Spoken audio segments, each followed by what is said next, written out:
सर्वमंगलमांगल्ये शिवे सर्वार्थसाधिके शरण्ये त्र्यंबके गौरी नारायणी नमोस्तुते। या देवी सर्वभूतेषु क्षमारूपेण संस्थिता नमस्तस्यै नमस्तस्यै नमस्तस्यै नमो नमः। नमस्तस्यै नमस्तस्यै नमस्तस्यै नमो नमः। सभी मित्रों का स्वागत है, अभिनंदन है।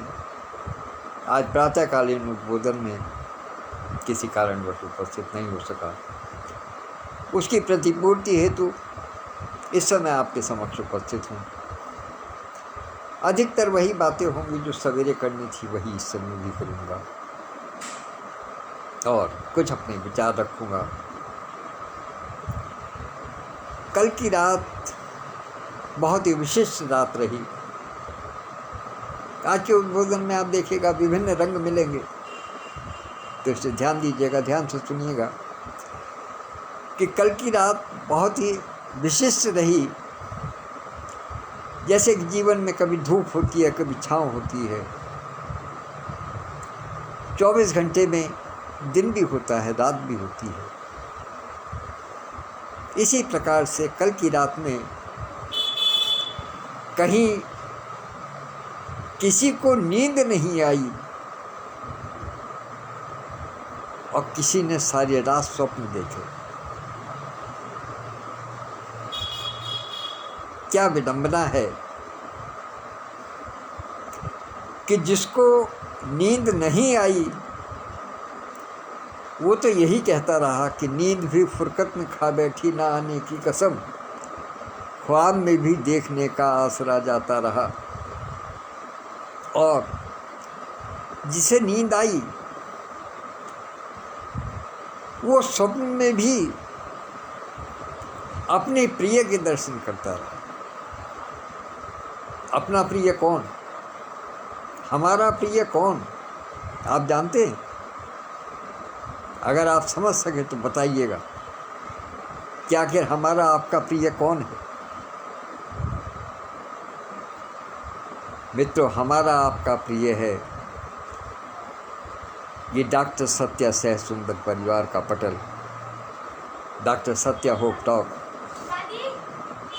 अनुज्ञा सत्य नारी शक्ति, किड्स लर्निंग और कवि के साथ कॉफी मंच, डॉक्टर सत्या सक्सेस मंत्र। कितने पटल हैं, यही सब हैं। यही हमारे दिमाग में हर समय रचे बसे रहते हैं। एक तरफ जहाँ विगत रात्रि में डॉक्टर सत्यप्रकाश पांडे जी को नींद नहीं आई ये सोच सोच करके कि मैं इस पटल पर क्या नया करूं जिससे कि और अधिक से अधिक लोगों का जुड़ाव हो सके हमारे साथ। उधर अपनी विदुषी बहन आदरणीय इंदु श्रीवास्तव जी को रात भर अनुज्ञा रसोई में पकौड़े बनते दिखाई दिए, पकौड़े बनाती रही। ये आपस का सामंजस्य है पटल के उपस्थित सभी भाइयों बहनों के बीच में, कि हम सब के बीच में जो एक रिश्ता बना हुआ है, जो एक संबंध बना है, जो एक दूसरे को हम कच्ची डोर से बांधे हुए हैं, उसका नाम डॉक्टर सत्या होप टॉक है। डॉक्टर सत्या सह सुंदर परिवार है। अनुज्ञा सत्य नारी शक्ति विचार है। किड्स लर्निंग के विचार हैं। आर्थिक उन्नयन के विचार हैं। और ये विचार हैं कि किस प्रकार से समाज का उद्धार हो, किस तरीके से अनुज्ञा रसोई में क्या क्या नया पके कि वो सबको पकवान लगे। इंदु दीदी ने रात बेसन के पकौड़े बनाए और डॉक्टर सत्यप्रकाश पांडे सोचते रहे कि मैं अपने बच्चों को क्या सिखाऊं। इस विचार में उनको नींद नहीं आई और वहाँ स्वप्न में पकौड़े बनते रहे। कैसे टेलीपैथी है, किस प्रकार के विचारों का मंथन है आपस में। ये सब एक ही दिशा में सोचते हैं, एक ही तरह से सोचते हैं, बस तरीके भिन्न भिन्न होते हैं। हमारे यहाँ बहुत से विचार आ रहे हैं, बहुत से कार्यक्रम बन रहे हैं। अभी तक कार्यशालाएं होती थी जो पटल की ओर से मिलती थी, पटल की ओर से कार्यशालाओं का नामकरण होता था। 3 दिन की, 5 दिन की, 7 दिन की, 9 दिन की, 11 दिन की, 15 दिन की, इस प्रकार की कार्यशालाएं होती थी। उनमें सब लोग भाग लेते थे। होली की कार्यशाला हो या रामनवमी की कार्यशाला हो, अपने अपने राम पुकारे हो या अपने अपने राम गढ़े हों, बहुत बहुत बड़ी बड़ी कार्यशालाएं हुई। वसुदेव कुटुंबकम की रही, बहुत बड़ी विशाल कार्यशाला रही। आजकल भी एक प्रयोजन चल रहा है जिसको अभी तक कार्यशाला का नाम दिया गया है 166वीं कार्यशाला, कि मेरी आवाज़ में हदम आगाज़ करेंगे हम। अभी उसको कार्यशाला ही कहा जा रहा है, लेकिन वास्तव में वो अब एक कार्यशाला नहीं बल्कि एक कार्यक्रम, एक पूर्ण स्थापित कार्यक्रम बन चुका है। और मैं समझता हूँ वो एक लंबे समय तक चलेगा और इसमें हमारा विचार कुछ और विस्तार करने का है, वो भी विस्तार पाएगा तो और सुदृढ़ता के साथ में ये कार्यक्रम आगे बढ़ेगा। इसकी उन्नति, इसकी ख्याति दूर दूर तक पहुँचेगी। इसको नए तरीके से हम और साथ में लाना चाह रहे हैं, जिसमें और बाहरी लोगों का भी जुड़ाव होगा,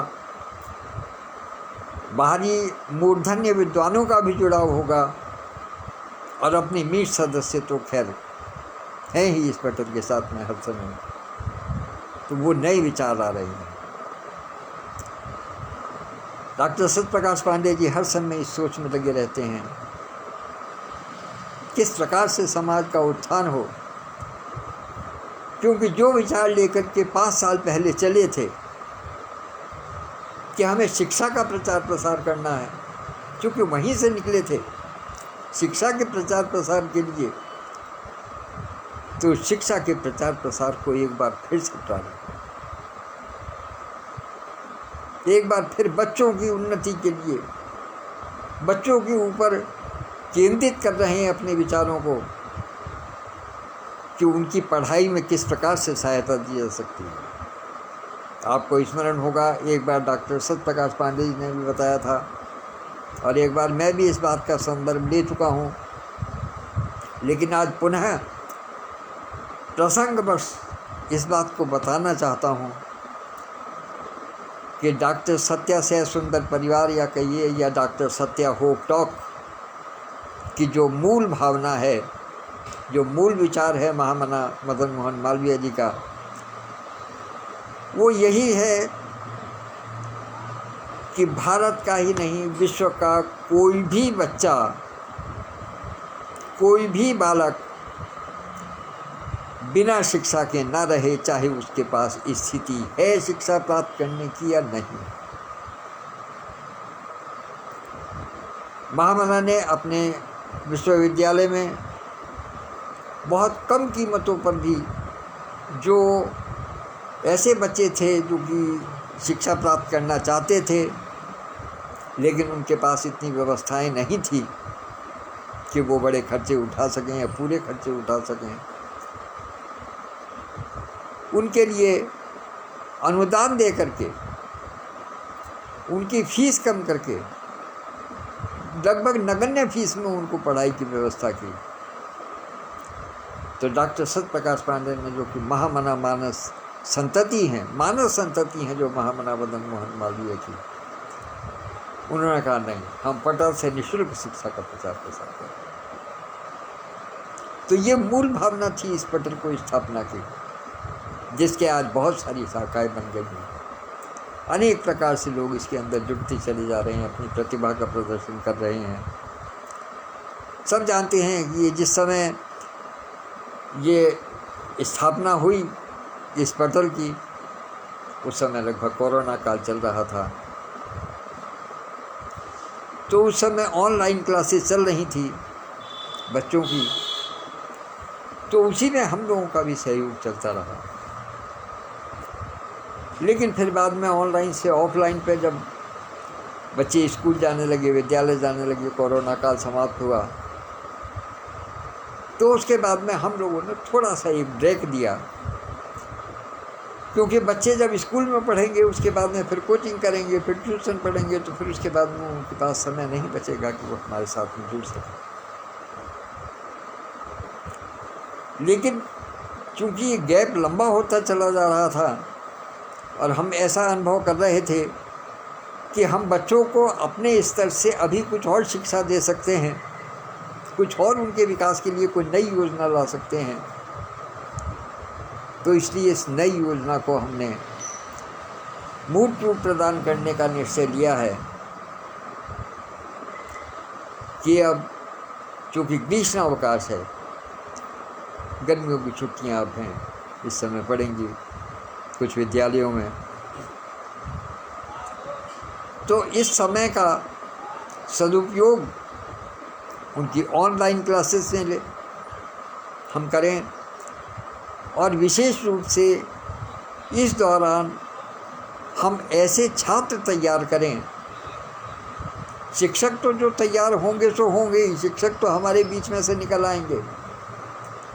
हमारे पटल पर बहुत सारे शिक्षक हैं और निश्चित रूप से अपने डॉक्टर साहब का कुछ ऐसा प्रभाव है कि जिस शिक्षक को कह देंगे कि आपको अपना एक सप्ताह में केवल 1 घंटे के लिए क्लास लेनी है, तो कोई भी शिक्षक या कोई भी साथी हमारा मना नहीं करेगा, बल्कि सहर्ष से तैयार होगा, स्वेच्छा से तैयार होगा, बल्कि डॉक्टर साहब को कहने की भी आवश्यकता नहीं पड़ेगी।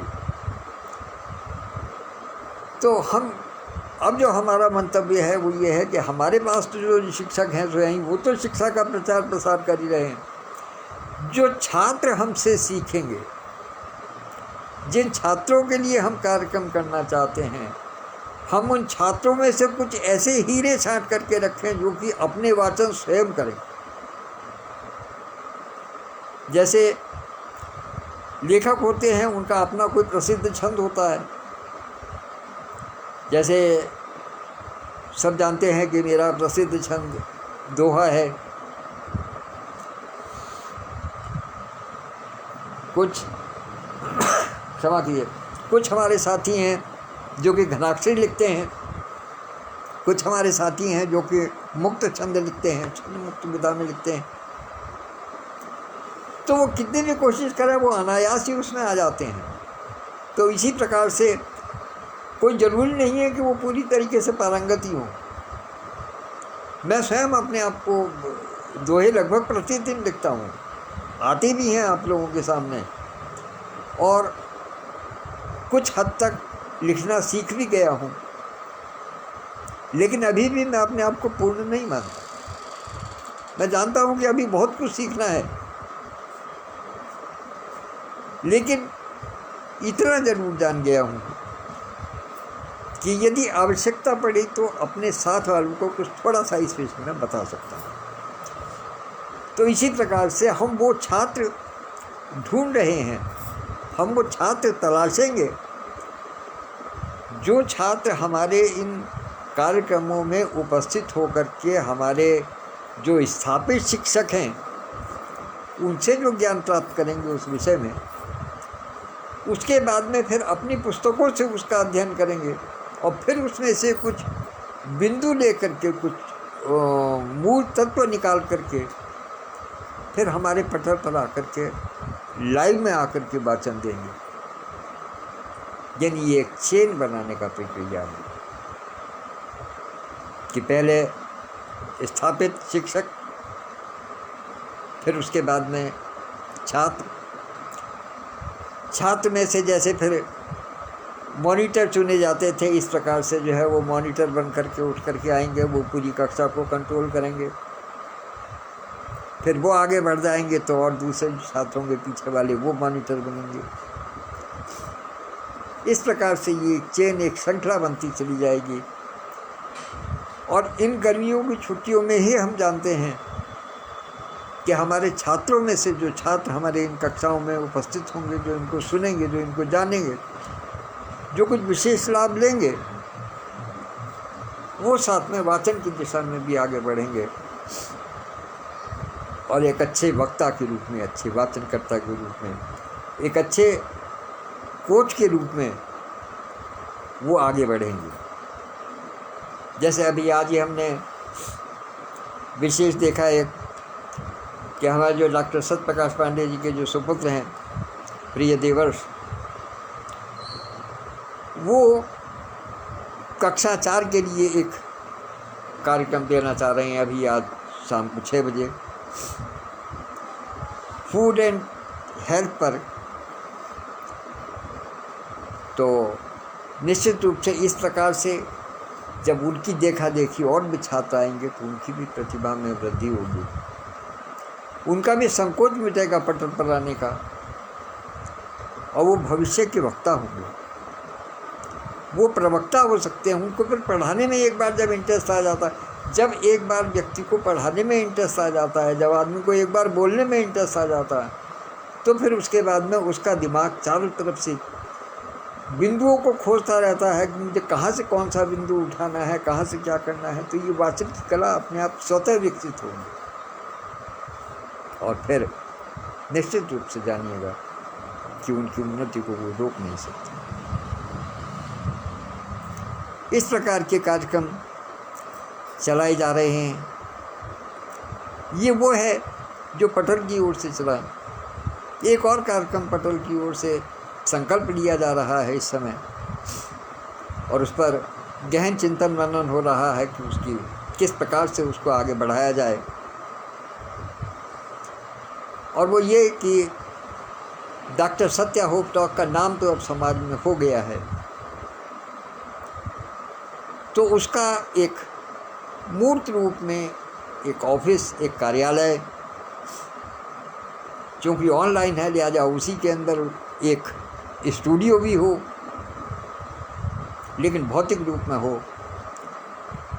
और हमारे साथियों की जो पुस्तकें आ रही हैं, जो लगातार प्रकाशित हो रही हैं, या हमारे पटल की ओर से जो प्रकाशित हो रही हैं, उन सब पुस्तकों के रखरखाव के लिए एक छोटी सी लाइब्रेरी बनाने का प्रयास है, एक मंच बनाने का प्रयास है उस स्थान पर, जिससे कि हमारे जो भी साथी अपनी पुस्तकों का विमोचन वहाँ आकर के करना चाहें, वो उसको कर सकें और वो करें। डॉक्टर सत्या होप टॉक के बैनर के तले तो कितना आनंद का अवसर होगा। वर्ष में एक बार हमारे जो मीट मेंबर्स हैं, जो हमारे सदस्य हैं, उनके पास अवसर होगा उस डॉक्टर सत्या होप टॉक की लाइब्रेरी के दर्शन का, वहाँ एक आध दिन के प्रवास का, उसके दर्शन करने का। ऐसी बड़ी विस्तृत योजना बन रही है, बनाई जा रही है, और मैं समझता हूँ कि उसके अंदर जो कुछ सहयोग की आवश्यकता होगी उसके लिए हम सब लोग तैयार रहेंगे, सहज रूप में तैयार रहेंगे, क्योंकि वो एक बड़ा कार्यक्रम है। तो इसलिए ये भी एक योजना चल रही है। ये जो मैंने आपको योजनाएं बताई, ये योजना वो है जो कि पटल की ओर से चल रही है।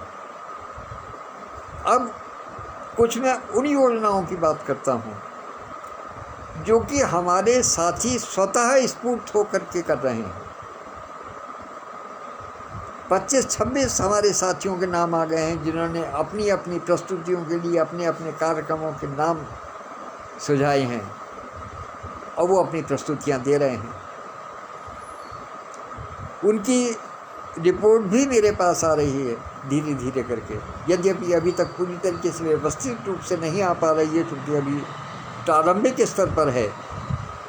ये अवधारणा भी अभी बहुत से हमारे साथी इस विषय में बहुत अधिक तरीके से समझ भी नहीं पाए हैं कि इसका वास्तविक स्वरूप क्या होगा, किस तरीके से होगा। लेकिन हमारा प्रयास ये है कि हम धीरे धीरे यहाँ से बताएं कि इनका क्या स्वरूप है। मैं संक्षेप में आपको बता देता हूँ कि हमारे जो भी साथी वाचन करना चाहते हैं, जो भी साथी अपना कुछ प्रस्तुति देना चाहते हैं किसी विषय विशेष में, क्योंकि मैंने बताया ना हर व्यक्ति की अपनी अपनी अलग अलग रुचि होती है, कोई किसी मिजाज का होता है, कोई किसी मिजाज का होता है, तो वो अपने अनुसार विषय का चुनाव करें, अपने कार्यक्रम के नाम का चुनाव करें, अपनी प्रस्तुति के दिनों का चुनाव करें, फिर चाहे वो प्रतिदिन की हो, ऑल्टरनेट डेज की हो, सप्ताह में 2 बार की हो, या साप्ताहिक हो, या पाक्षिक हो, जैसा भी हो, जिस प्रकार से भी उनको सुविधा हो, जिस प्रकार से भी उनकी सहूलियत हो, जिसमें भी वो किसी प्रकार का तनाव ना अनुभव करें, परेशानी ना अनुभव करें, उस प्रकार की रूपरेखा तैयार करें। स्वयं अपने लिए कार्यक्रम बनाएं। मंच हमने सजा करके दे रखा है। मंच डॉक्टर सत्या होप टॉक का है, कार्यक्रम आपका है, प्रस्तुतकर्ता आप हैं, वाहवाही आपकी है, प्रचार प्रसार आपका है, विस्तार डॉक्टर सत्या होप टॉक की विचारधारा का है, जो समाज के लिए कुछ उन्नति का कार्य करना चाहता है, समाज की विकास का के लिए कुछ करना चाहता है। ये धर्म डॉक्टर सत्या होप टॉक के मंच में बना रहे हैं विस्तार के लिए। अभी एक विचार और आया है इधर बीच में, साथियों के आर्थिक उन्नयन का। बड़ी विनम्रता के साथ में निवेदन करना चाहता हूँ कि अर्थ जिसका नाम धन है, वो इस संसार में निश्चित रूप से बहुत ही महत्वपूर्ण है, लेकिन इसके साथ में कुछ विडंबनाएं भी जुड़ी हैं। धन की कुछ परिभाषाएं इस प्रकार की बनी हुई हैं, इसके साथ में कुछ मुहावरे इस प्रकार के बने हुए हैं, कुछ ऐसी उक्तियां इस प्रकार की बनी हुई हैं कि कई बार मनुष्य हिचकिचाने लगता।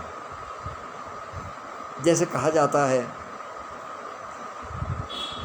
कि यदि किसी मित्र को परखना हो तो उससे पैसा उधार मांग करके देख लो, पता चल जाएगा वो कितना तुम्हारे साथ है। एक उक्ति ये भी है कि यदि रिश्तेदार से दुश्मनी करनी हो तो उसको पैसा उधार दे दो।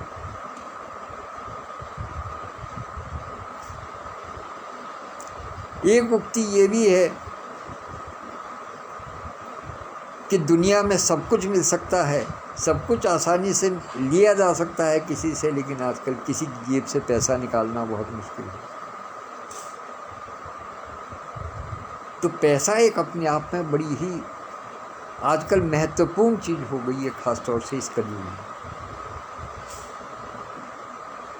तो इसके संयोजन का काम, इसके नियोजन का काम, इसके ऊपर आधारित किसी कार्यक्रम को आगे लेकर के चलने का जो विचार है उसको बहुत सोच समझ करके करना पड़ेगा। आप यकीन मानिएगा कि कितना बड़ा कार्य है धन के लिए किसी को कहना।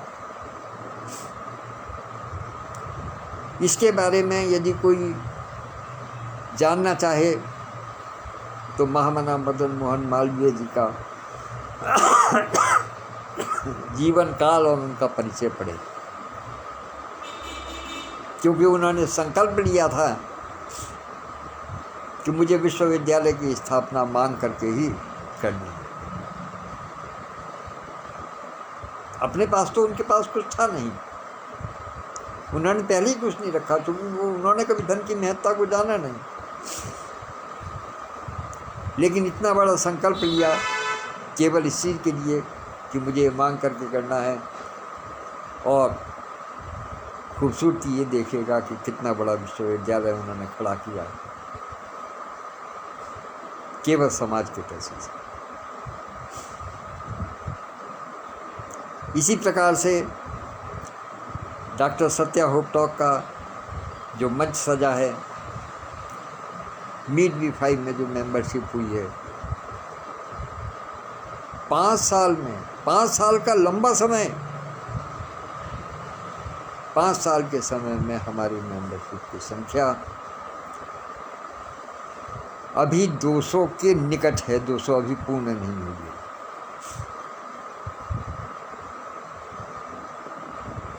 तो इन सब परिस्थितियों को देख करके हम बहुत जल्दी किसी निर्णय पर पहुँचे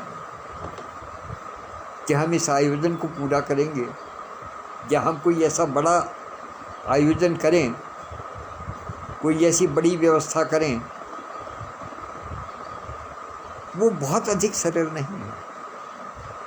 मैं जानता हूँ कि दुनिया में कठिन कुछ नहीं है, मुश्किल कुछ नहीं है, असंभव कुछ नहीं है। असंभव तो शब्द ही नहीं होता कभी डिक्शनरी में, सही पूछें तो। असंभव में भी संभव छुपा हुआ है, असंभव कुछ नहीं है। लेकिन निश्चित रूप से उसके राह कटीली अवश्य है, उसकी राह दुरूह अवश्य है। उस कटीलेपन को, उस कटीले मार्ग को जब तक हम उन कांटों को दूर ना कर लें, जब तक हम सोच विचार करके ये राह ना बना लें कि इन कांटों से बच कर के हमें किस प्रकार से चलना है, कहाँ हमें कदम रखना है कि हमारे ये कांटे हमें लहूलुहान ना करें हमारे पगों को, तब तक अनजाने में हम उस राह पर बढ़ने के लिए किस प्रकार से तैयार हो सकते नहीं हो सकते। तो इसलिए हमें एक एक कदम, एक एक पग बहुत फूंक फूंक कर उठाना पड़ेगा। ऐसा नहीं है कि ये जो सारी योजनाएं जो आज जो निकल कर के आ रही हैं, जो आज पता चल रही हैं, वो आज ही बनी हैं।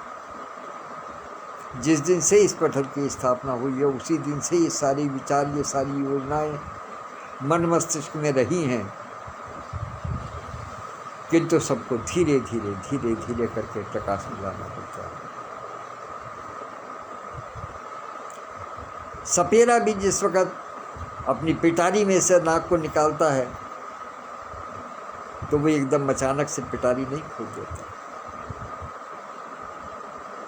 वो धीरे धीरे करके पहले बीन बजाता है, पहले उसको सम्मोहित करता है, उस सम्मोहन के हिसाब से उसको जो है इस बात के लिए तैयार करता है कि वो बाहर निकले, तब वो अपनी उसकी छवड़ी जो होती है, जो टोकरी होती है, उसका मुंह खोलता है। और उसका मुंह भी बहुत थोड़ा सा खोलता है, पूरा नहीं खोलता। इसलिए योजनाएं अभी बहुत हैं, बहुत सारी योजनाएं इन दिमागों में हैं, कुछ हमारे में है, कुछ हमारे साथियों के में है। साल साल भर की योजनाएं, 5 साल से जो योजनाएं बनी हुई थी वो अभी दिमाग में हैं। उनके अभी बाहर निकलने का वक्त नहीं दिखाई दे रहा, अभी बाहर नहीं आ पा रही, चूँकि हम जानते हैं कि उसका भी समय नहीं है। अभी उस पर और मंथन की आवश्यकता है, और चिंतन की आवश्यकता है, और वातावरण देखने की आवश्यकता है, तभी वो योजनाएं बाहर आएंगी। ये जो अभी 25-26 जो हमारे छात्र साथियों के जो कार्यक्रम की योजना है, ये मैं जानता हूँ ये लगभग 1.5 वर्ष पहले इस बात ये चर्चा में आई थी कि ये कार्यक्रम इस प्रकार का बनाना चाहिए। उस समय हमारा विचार ये था, अभी थोड़ा ठहरिए, थोड़ा लोगों को जो इस समय है उनको थोड़ा सा और परिपक्व हो जाने दीजिएगा, कुछ नए लोगों को और आने दीजिएगा। नए लोग जब धीरे धीरे जमा होने लगें, जब धीरे धीरे अभ्यस्त होने लगें लाइव के लिए, अपने कार्यक्रम को देने के लिए, अपनी प्रस्तुतियों के लिए देने के लिए, तब इनको धीरे धीरे आगे लाकर उजाले में लेकर के आएंगे। और 1.5 साल की पड़ी हुई मस्तिष्क की योजनाएं अब आकर के साकार हुई हैं कि 25-26 हमारे मित्रों ने उन योजनाओं को अंगीकार किया है, अपने अपने प्रोग्राम के नाम दिए हैं, अपने अपने समय दे रहे हैं। समय पर फलीभूत होती हैं सारी योजनाएं, एकदम बनाने पर नहीं हो जाती।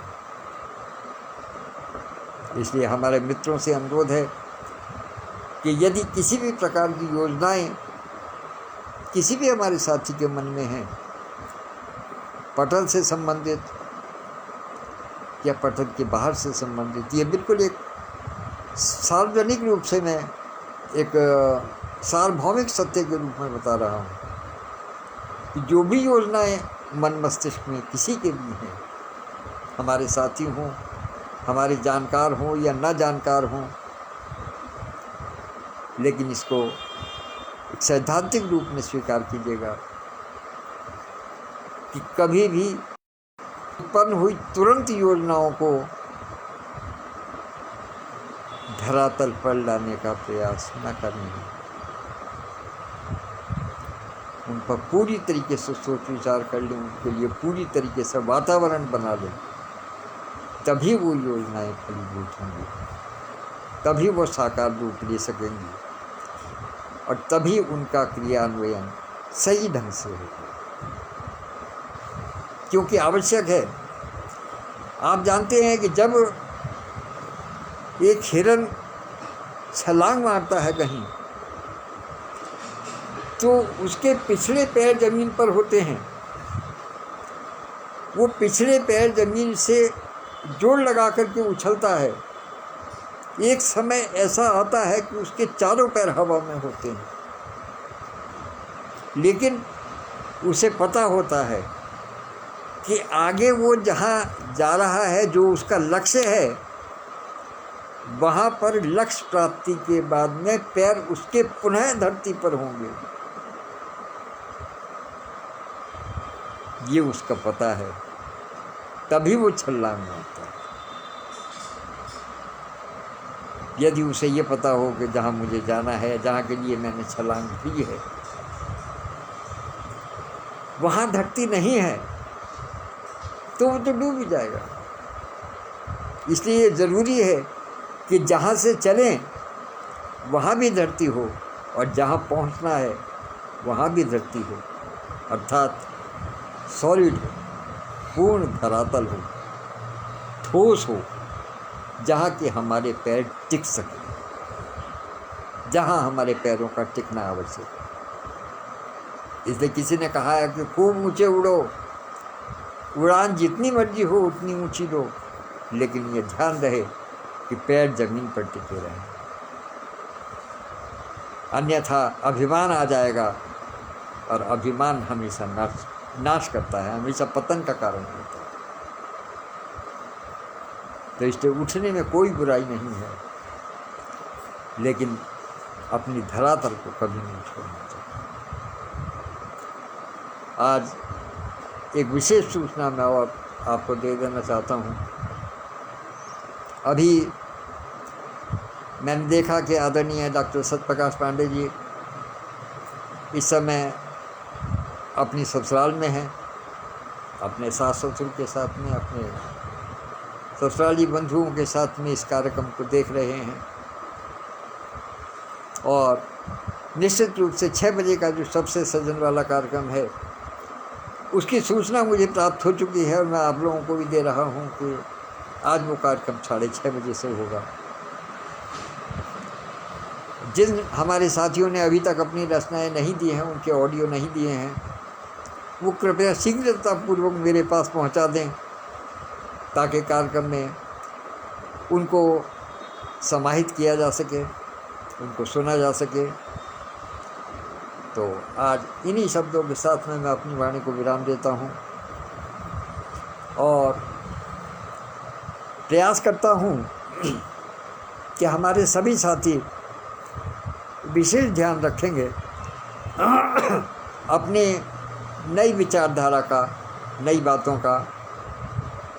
हाँ, एक बात मैं चलते चलते और बड़ी विनम्रतापूर्वक निवेदन करना चाहता हूँ कि मोबाइल आजकल बहुत हैंग होने लगे हैं।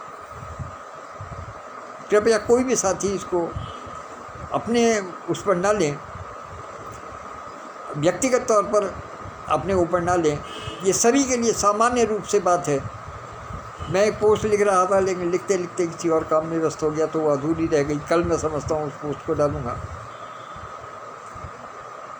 कि व्हाट्सएप ग्रुप हो या व्यक्तिगत हो किसी का, रचना डाल दीजिए, विचार डाल दीजिएगा, टाइप किया हुआ जितना लंबे और उतना जितना मर्जी उतना लंबा डाल दीजिएगा। कृपया चित्र और वीडियो बिल्कुल न डालें, क्योंकि ये सब गैलरी में स्थान जो है वो मेमोरी को ऑक्युपाइड कर लेते हैं और फिर धीरे धीरे मोबाइल हैंग होने लगते हैं और ऐसी स्थिति को पहुंच जाते हैं कि फॉर्मेट करने के अतिरिक्त और कोई चारा नहीं बचता। तो पता चलता जो उसमें हमारे महत्वपूर्ण कुछ बिंदु होते हैं, कुछ महत्वपूर्ण जानकारियां होती हैं, वो भी हट जाती हैं और फिर हम सब लोग परेशान होते हैं। इसे बड़ी ही विनम्रतापूर्वक सबसे आग्रह है,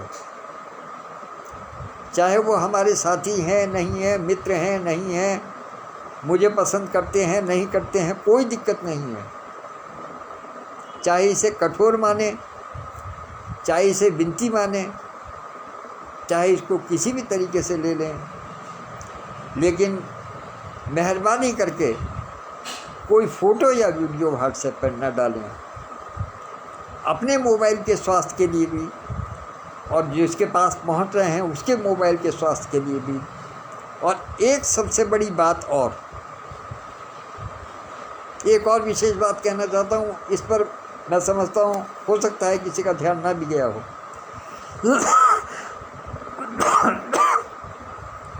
कि अधिकतर जो वीडियो या फोटो जाते हैं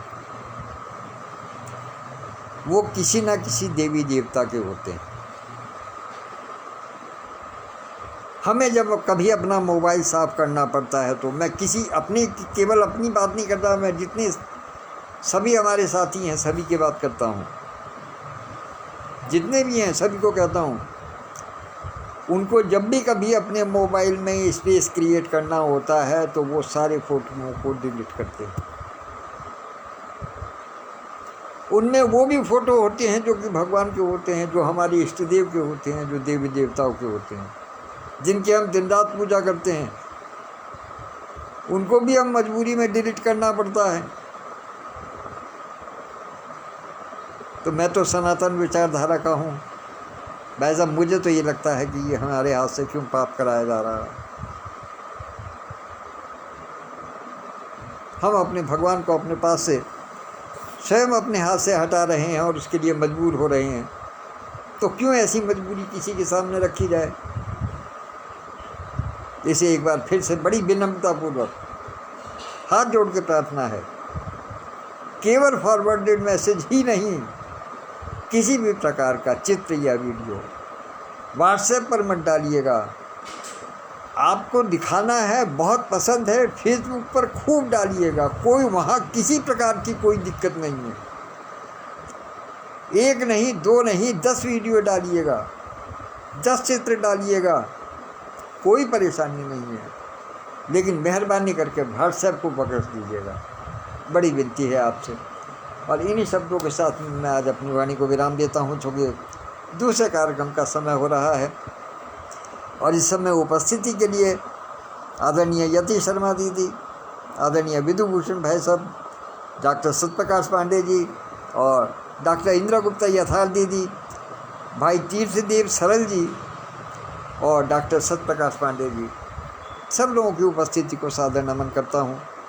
और आशा करता हूँ कि यदि मेरी कोई बात कड़वी लगी हो, कोई बुरी लगी हो, तो उसके लिए मुझे क्षमा करें, लेकिन मैं मजबूर हूँ, क्योंकि आदत है वो सत्य कहने की, भले ही थोड़ा सा कड़वा होता है, लेकिन आगे वो फ़ायदा ही देगा। पुरानी कहावत है कि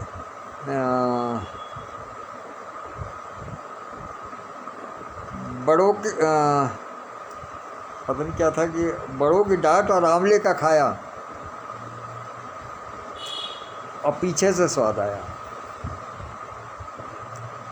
तो यदि बड़े किसी बात को कहते हैं, डांटते हैं, कुछ थोड़ी सी चेतावनी देते हैं, या जब आंवला खाया जाता है उसके ऊपर जब पानी पिया जाता है, तो बाद में स्वाद देता है, बाद में पता चलता है कि वो कितना मीठा होता है, कितना सुख देता है। इन्हीं सब के साथ अपनी वाणी को विराम देता हूँ। धन्यवाद, नमस्कार।